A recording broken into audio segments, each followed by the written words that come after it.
Ipinadeport na ang halos 50 Korean national na sangkot sa iba't ibang kaso ng panluloko at iligal na sugal. Dalawang kapwa nila pugante naman ang iniimbestigahan kung sinampahan lang ng kaso rito sa bansa para makaiwas sa deportation. Nakatutok si Dano Tingkungko. Sabay-sabay na pinadeport ng Bureau of Immigration ang 49 na Koreanong may hinaharap ng mga kaso sa kanilang bansa.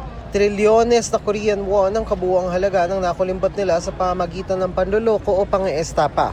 Kabilang sa kanila ang 36 anyos na inaresto noong Abril at mastermind umano ng phishing scam na nakakulimbat ng halagang katumbas na mahigit 700 milyong piso sa 200 biktima.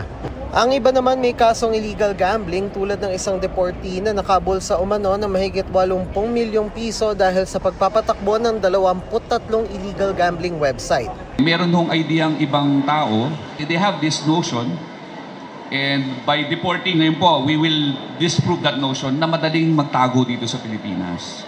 Them knowing that there's something going on or they're being investigated on already, they fly to the Philippines. Once they arrive in Korea, they will go through, the relevant procedures to, get their, the justice served. Depending on the nature of crimes, they will go through a different level. Then the authorities, Korean authorities, will have a better idea how many being, victimized and what kind of remedies, the measures to be, taken.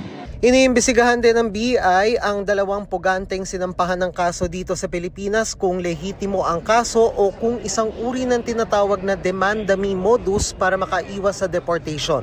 Para sa GMA Integrated News, Dano Tingkungko, nakatutok 24 oras.